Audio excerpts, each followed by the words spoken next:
ठीक है। Illustration number 1 पर ध्यान देना। क्या बोलते हैं कि x a share holder holding 100 share of 10 each has paid application money of 2 पर share and allotment money of 3 per share but has failed to pay the first call of 2 per share and second call of 3 per share. His share were forfeited. Make the journal entry to record the forfeiture of shares.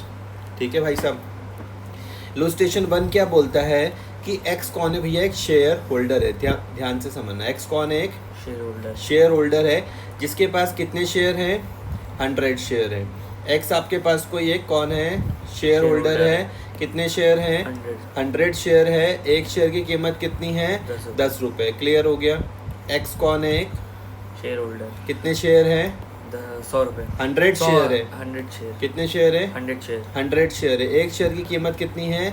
10 रुपये। अब बोलते हैं has paid application money of 2 पर share. इसने क्या करा? 2 रुपये की क्या थी एप्लीकेशन, वो तो कंपनी को दे दी। अलॉटमेंट 3 रुपये की थी, वो भी दे दी। समझ में आई बात या नहीं आ रही? मैं इनको हाईलाइट कर देता हूँ। इसने क्या करा? 2 रुपये एप्लीकेशन के दे दिए, अलॉटमेंट के 3 रुपये भी दे दिए। ठीक है, लेकिन बट हैज़ फेल टू पे, बट हैज़ फेल टू पे, फेल टू पे क्या नहीं दिया इसने? नहीं दिया फर्स्ट कॉल ऑफ 2 पर शेयर नहीं दिया और सेकंड कॉल 3 पर शेयर नहीं दिया। क्लियर हो गया। फिर से क्वेश्चन पढ़ो। एक्स कौन एक शेयर होल्डर है जिसके पास कितने शेयर हैं? 100 शेयर है। एक शेयर की कीमत कितनी है?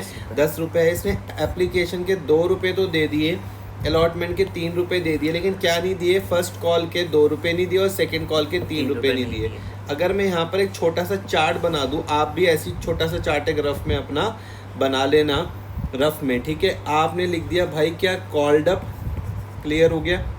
आपने लिख दिया कॉल्ड अप। कॉल्ड अप को मैं 2 पार्ट्स में डिवाइड कर सकता हूँ भाई। जो पैसा मुझको मिल गया उसको मैं क्या बोल रहा हूँ? Paid up. जो पैसा मुझको नहीं मिला उसको मैं क्या बोल रहा हूँ? Unpaid up. और अनपेड अप का ही दूसरा नाम मैंने क्या बताया था? क्या होता है? Call in arrears. ठीक है, तो कंपनी ने कितना पैसा मांगा? तो तुम बोलोगे भैया कंपनी ने मांगा होगा 100 मल्टीप्लाई बाय 10। नहीं आया समझ में? यही तो मांगा होगा कंपनी ने। तो तुमने कहा भैया कॉल्ड अप कितना होगा? कॉल्ड अप होगा 100 मल्टीप्लाई बाय 10। अब कंपनी को कितना पैसा मिल गया?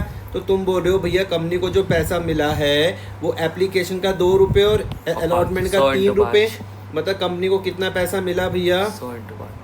100 इंटू 5 रुपये। कोई दिक्कत तो नहीं है। और जो पैसा नहीं मिला, जो पैसा नहीं मिला वो किसका नहीं मिला? फर्स्ट कॉल 2 रुपये और सेकेंड कॉल 3 रुपये, मतलब 100 इंटू 5 नहीं मिला।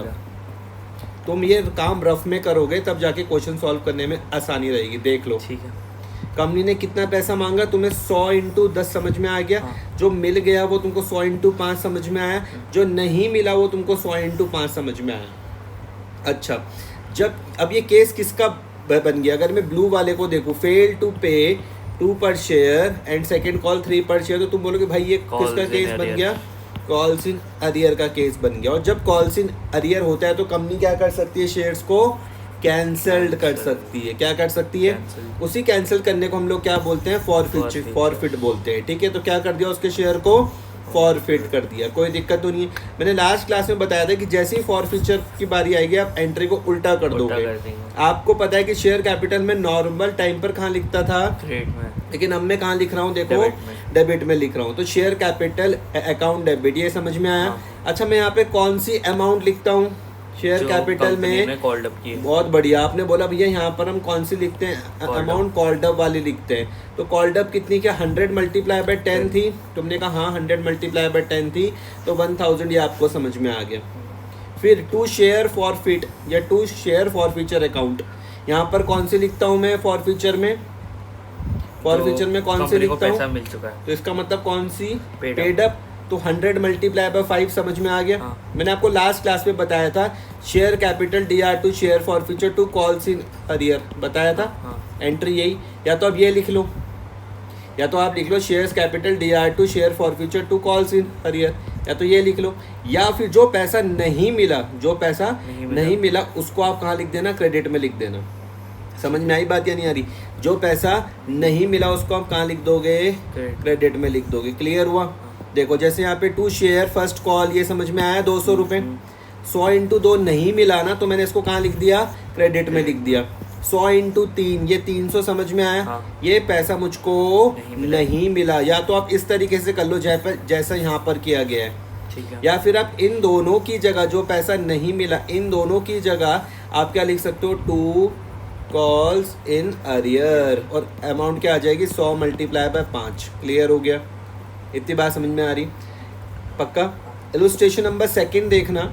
यहाँ पर एक कंपनी है अल्फा लिमिटेड, एक कंपनी है भैया, क्या नाम है, अल्फा लिमिटेड ने इशू कितने करे, कितने शेयर है, 10,000 शेयर से। एक शेयर की कीमत कितनी है, 100 रुपये है। एप्लीकेशन में 25 रुपये मांगे, अलॉटमेंट में 25 रुपये मांगे, 20 रुपये फर्स्ट कॉल में मांगे, 30 रुपये सेकेंड एंड फाइनल कॉल में मांगे। कंपनी का क्या नाम है, अल्फा लिमिटेड। इशू कितने करे, 10,000 शेयर्स। एक शेयर की कीमत कितनी है भाई, 100 रुपये। क्या कंपनी ने 100 रुपये एक साथ मांगे, आप बोलोगे नहीं। कंपनी ने टुकड़ों में मांगे। 25 रुपये किस में मांगे, एप्लीकेशन। 25 रुपये किस में मांगे, अलॉटमेंट। 20 रुपये किस में मांगे, फर्स्ट एंड कॉल। और नहीं, देखो हमेशा याद रखना फाइनल वर्ड किसके साथ यूज करोगे, जो लास्ट होगी। जैसे इसमें सेकेंड एंड फाइनल कॉल आ रहा, बोलते हैं 9,000 शेयर पर अप्लाइड फॉर एन अलॉटेड। अब ध्यान से समझना, कंपनी ने इशू कितने करे थे, 10,000।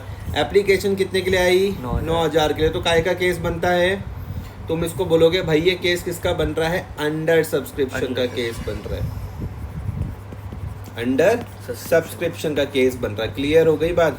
कैसे पहचाना मैंने इस तरीके से पहचाना। मैंने कहा कंपनी ने तो कितने शेयर इशू करे थे, कितने शेयर इशू करे थे, 10,000 करे थे। एप्लीकेशन कितने के लिए आई, 9,000 के लिए आई। तो काय का केस बन गया, अंडर सब्सक्रिप्शन का केस बन गया। फिर से बताऊं, अंडर सब्सक्रिप्शन समझ में आ गया। कितने इशू करे थे, 10,000 शेयर। एप्लीकेशन कितनी आई, 9,000 शेयर के लिए। तो किसका केस बन गया, अंडर सब्सक्रिप्शन का बन गया। All the payments were received with the exceptions of allotment money, first call and second and final call on 300 shares allotted to Ganesh. क्या बोलते हैं, हमको सारा पैसा मिल गया। All the payment were received, सारा पैसा मिल गया। All the payments were received, सारा पैसा मिल गया। सिर्फ किसको छोड़ के, विद द एक्सेप्शन, किसको छोड़कर, with the exceptions of allotment money नहीं मिला, फर्स्ट कॉल नहीं मिला, सेकेंड एंड फाइनल कॉल नहीं मिला। किसका, 300 शेयर्स का नहीं मिला। किसका, 300 शेयर, जो किसको अलॉट करे गए थे, गणेश को। तो बोर्ड ऑफ डायरेक्टर्स क्या बोलते हैं कि हम इसके शेयर को क्या कर देंगे, फॉरफिट कर देंगे। आपको इसकी जनरल एंट्री करनी है।